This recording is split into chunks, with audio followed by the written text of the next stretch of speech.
জালি চাল কুমড়া দিয়ে এমন মজার তরকারি আগে কখনো মনে হয় খাননি। আজকে আমি দেখিয়ে দিব জালি চাল কুমড়া দিয়ে কিভাবে মজার এই অসাধারণ রেসিপিটি বানানো যায়। সাধারণ একটি জালি কুমড়া, তাকে দিয়ে অসাধারণ একটি রেসিপি। আমি চাল কুমড়াগুলো খুব সুন্দর করে গ্রেট করে নিয়েছি। রান্নার জন্য কিচেনে এসে ফ্রাই প্যানে সাদা তেল 3 থেকে 4 চামচ দিয়ে এখানে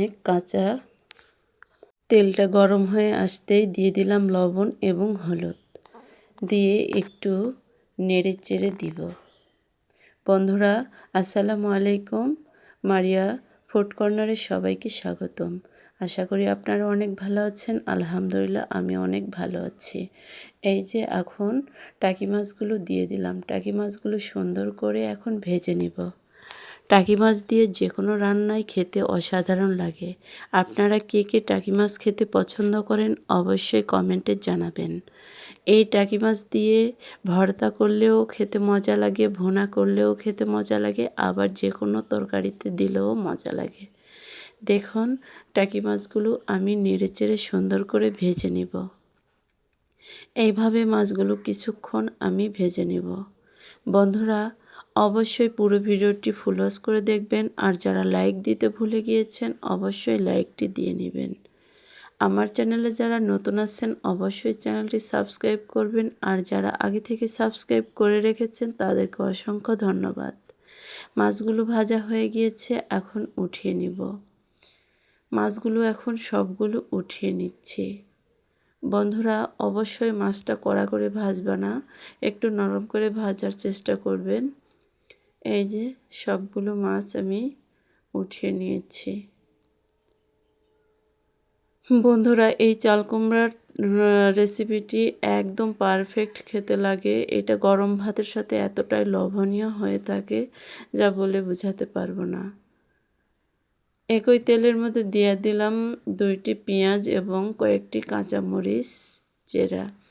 এই পেঁয়াজ এবং কাঁচামরিচটি সুন্দর করে লাল লাল করে ভেজে নেব। এই পেঁয়াজ এবং মরিচটি ভাজতে আমি একটি মশলা করে নেব। মশলা করে নেওয়ার জন্য এখানে রসুন দিয়ে নিলাম, 2টা কাঁচামরিচ আর একটা আদার ফালি দিয়ে সুন্দর করে এখন বেটে নেব।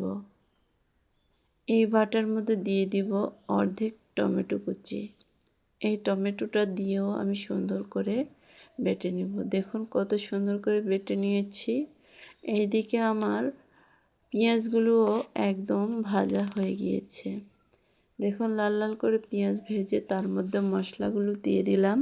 এখন মশলাটা সুন্দর করে একটু ভেজে নেব, কারণ কাঁচা গন্ধটা যেন চলে যায়। এখন দিয়ে দিলাম একটু পরিমাণ পানি। বাটনাতে মশলা বাটা পানিটাই দিয়ে দিলাম। দিয়ে দিব পরিমাণ মতো হলুদ। হলুদ দেওয়ার পর এখানে দিয়ে দিব আমি পরিমাণ মতো লবণ।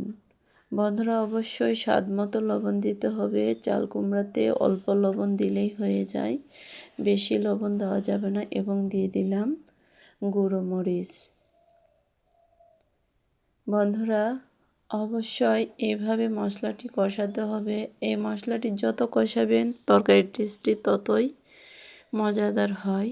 অবশ্যই মশলাটি এভাবে কষিয়ে কষিয়ে কিছুক্ষণ নেড়ে চেড়ে একদম তেল ছেড়ে আসা পর্যন্ত অপেক্ষা করতে হবে। দেখুন, আমার মশলাটি তেল ছাড়তে শুরু করছে। এভাবে মশলাটি কিছুক্ষণ কষিয়ে নিতে হবে। বন্ধুরা, যদি ভিডিওটি ভালো লাগে অবশ্যই লাইক কমেন্ট শেয়ার করবেন। এখন মশলাটি তেল ছাড়তে শুরু করছে, দিয়ে দিলাম আগে থেকে গ্রেট করা চাল কুমড়োগুলো। এই জালি চাল কুমড়ো শরীরের জন্য খুবই উপকারী, আর এই চাল কুমড়া গরমের দিনে খেলে শরীর খুব ঠান্ডা থাকে। এই যে চাল কুমড়াটি আমি সুন্দর করে মিক্সড করে নিয়েছি, আর চাল কুমড়া থেকে খুব পানি বের হয়, বেশি পানি দেওয়া যাবে না। এই চাল কুমড়াটি একটু আমি নেড়ে চেড়ে কষিয়ে নেব। বন্ধুরা, এভাবে নেড়ে চেড়ে 5 থেকে 6 মিনিট কষিয়ে নিতে হবে। দেখুন কত সুন্দর করে কষিয়ে নিচ্ছি। যত কষাবেন ততই পানি বের হবে চাল কুমড়া থেকে। এই রেসিপিটা খেতে একদম খুবই টেস্ট হয়ে থাকে। দেখুন নিচে কত পানি বের হয়েছে, দেখতেই পাচ্ছেন। আর এই চালকুমড়া থেকে কত পানি বের হয়েছে দেখুন, এই যে পানিগুলো দেখতেই পাচ্ছেন। কিন্তু আমি আরও একটু পানি অ্যাড করব, কারণ এটা একটু নরম করে সিদ্ধ করার জন্য পানি অ্যাড করতে হবে। এখনই দিয়ে দিলাম মাছ ভাজিগুলো। এখন মাছগুলো যদি এখন থেকে দেওয়া যায় তাহলে মাছের ফ্লেভারটা কত সুন্দরভাবে কুমড়োর সাথে মিশে যাবে, খেতেও খুব স্বাদ হবে। যে মাছগুলো এখন সুন্দর করে লেবেল করে দিয়ে দিব। দেখুন এভাবে মাছগুলো সুন্দর করে কুমড়াগুলোর সাথে একদম মিশিয়ে নিতে হবে খুব সুন্দর করে। বন্ধুরা, নিত্য নতুন রেসিপি পেতে অবশ্যই আমার চ্যানেলটি সাবস্ক্রাইব করে পাশে থাকবেন এবং বেল আইকনটি অন করে রাখবেন। আর যারা পিঠা খেতে ভালোবাসেন, আমার চ্যানেলে পিঠার রেসিপিও দেওয়া আছে, অবশ্যই পিঠা নাস্তার রেসিপিগুলো দেখে নেবেন।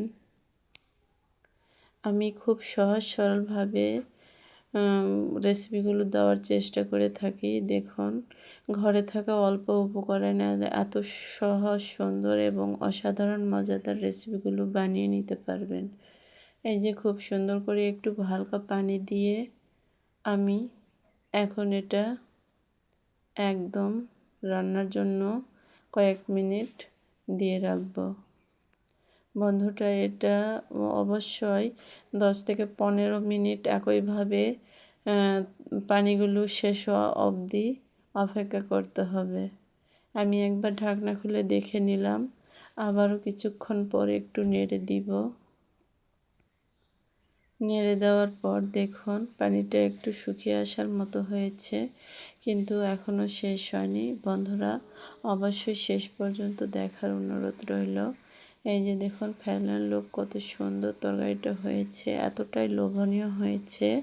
1 চামচ তরকারি দিয়ে 2 প্লেট ভাত অনায়াসে খেয়ে নিতে পারবেন। আর এই রেসিপিটি ফলো করে অবশ্যই আমার চ্যানেলটি সাবস্ক্রাইব করে পাশে থাকবেন এবং ভিডিওতে কমেন্ট রাখতে ভুলবেন না। চ্যানেলটি সাবস্ক্রাইব করে পাশে থাকবেন। সুস্থ থাকবেন, ভালো থাকবেন, আবারও দেখা হবে।